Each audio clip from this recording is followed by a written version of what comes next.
नमस्ते। आज ना हम एक ऐसे सवाल की गहराई में उतरने वाले हैं जो हम सबने स्कूल में सीखा है। सवाल ये है कि दुनिया में कितने महाद्वीप हैं। जवाब तो बड़ा आसान लगता है ना? पर क्या ये वाकई इतना सीधा है? चलिए इसी की पड़ताल करते हैं।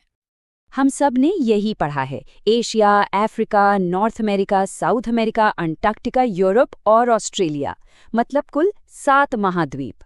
पर क्या ये गिनती पत्थर की लकीर है या फिर कहानी में कोई ट्विस्ट है? पहली नजर में तो ये एक बड़ा ही सीधा सादा सवाल लगता है, लेकिन जैसे जैसे आप इसकी तह में जाएंगे तो पता चलेगा कि इसका जवाब काफी पेचीदा है। और बस यहीं से मामला एकदम दिलचस्प हो जाता है। देखिए, असली समस्या गिनती की नहीं है, प्रॉब्लम है डेफिनिशन की।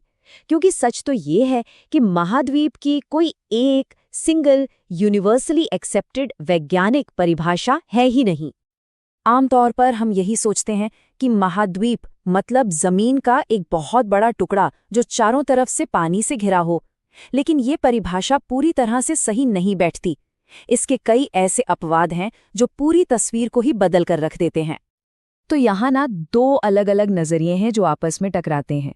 एक तरफ है जियोलॉजी, जो टेक्टोनिक प्लेट्स और चट्टानों की बात करती है, और दूसरी तरफ है हमारा इतिहास और हमारी संस्कृति। और मजे की बात यह है कि महाद्वीपों का बंटवारा अक्सर साइंस के हिसाब से नहीं, बल्कि इन्हीं ऐतिहासिक और सांस्कृतिक वजहों से हुआ है। तो जाहिर है, जब परिभाषा ही पक्की नहीं है तो गिनती में तो फर्क आएगा ही। चलिए देखते हैं कि दुनिया के अलग अलग हिस्सों में महाद्वीपों को कैसे गिना जाता है। ये सबसे कॉमन मॉडल है। भारत, चीन, अमेरिका और ज्यादातर वेस्टर्न यूरोप में यही पढ़ाया जाता है। Asia, Africa, north America, south America, Antarctica, Europe और ऑस्ट्रेलिया। ये तो हम सबको अच्छे से याद है। पर एक मिनट रुकिए, अगर आप नक्शे को ध्यान से देखें तो यूरोप और एशिया को अलग करने वाली कोई बड़ी समुद्री सीमा तो है ही नहीं। जियोलॉजिकली देखें तो वे एक ही विशाल जमीनी टुकड़े का हिस्सा है। तो फिर हम उन्हें अलग अलग क्यों गिनते हैं? और इसी तर्क के आधार पर रूस और ईस्टर्न यूरोप के कई देशों में 6 महाद्वीपों वाला मॉडल चलता है। वहां यूरोप और एशिया को मिलाकर एक ही महाद्वीप माना जाता है, यूरेशिया। सुनने में ये ज्यादा लॉजिकल लगता है ना? अच्छा, चलिए एक और सवाल उठाते हैं। नॉर्थ और साउथ अमेरिका भी तो जमीन की एक पतली सी पट्टी से जुड़े हुए हैं। क्या उन्हें एक ही महाद्वीप नहीं माना जा सकता? हाँ, बिल्कुल। लैटिन अमेरिका और यूरोप के कुछ हिस्सों में एक और 6 महाद्वीप वाला मॉडल पॉपुलर है। इसमें यूरेशिया को तो अलग अलग ही गिना जाता है, लेकिन नॉर्थ और साउथ अमेरिका को मिलाकर सिर्फ अमेरिका कहा जाता है। तो देखा, 6 की गिनती के भी 2 अलग अलग तरीके हैं। और फिर आता है एक कल्चरल मॉडल। ओलंपिक के छल्ले तो सबने देखे ही होंगे। ये जो 5 छल्ले हैं, ये दुनिया के 5 बसे हुए महाद्वीपीय क्षेत्रों को दिखाते हैं। इस मॉडल के हिसाब से अफ्रीका, यूरोप, एशिया, अमेरिका और ओशेनिया, मतलब ऑस्ट्रेलिया और उसके आसपास के द्वीप गिने जाते हैं। इसमें अंटार्कटिका को शामिल नहीं किया जाता, क्योंकि ये मॉडल बसे हुए क्षेत्रों पर आधारित है और अंटार्कटिका में कोई परमानेंट इंसानी आबादी नहीं है। लेकिन रुकिए, कहानी अभी खत्म नहीं हुई है। अब तक तो हम सिर्फ मौजूदा जमीन को जोड़ने या तोड़ने की बात कर रहे थे।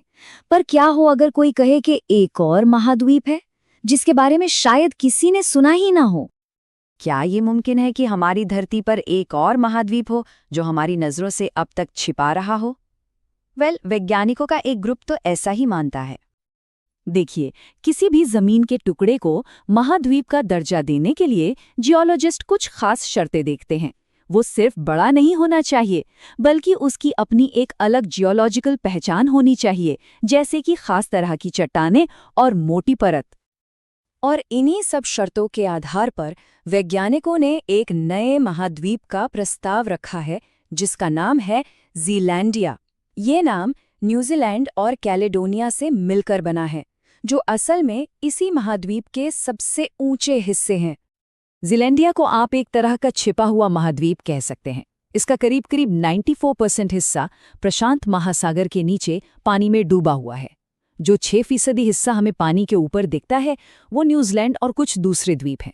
पर इसके बावजूद जियोलॉजिकली ये एक महाद्वीप होने की सारी शर्तें पूरी करता है। 7, 6, 5 या फिर शायद 8? इतने सारे मॉडलों के बाद आखिर सही जवाब है क्या? चलिए इस पूरी जानकारी को समेटते हैं। ये जो कथन है ना, ये पूरी बहस का निचोड़ है। जमीन का वो टुकड़ा तो मौजूद है, इस पर कोई शक नहीं। असली सवाल ये है कि हम उसे लेबल क्या देते हैं। तो ये विज्ञान से ज्यादा क्लासिफिकेशन और आम सहमति का मामला बन जाता है। तो जवाब ये है कि कोई एक मैजिक नंबर नहीं है। महाद्वीपों की गिनती कोई प्राकृतिक सच्चाई नहीं है, बल्कि एक इंसानी परंपरा है, एक ऐसा समझौता जिसे भूगोल, राजनीति और संस्कृति इन सब ने मिलकर बनाया है।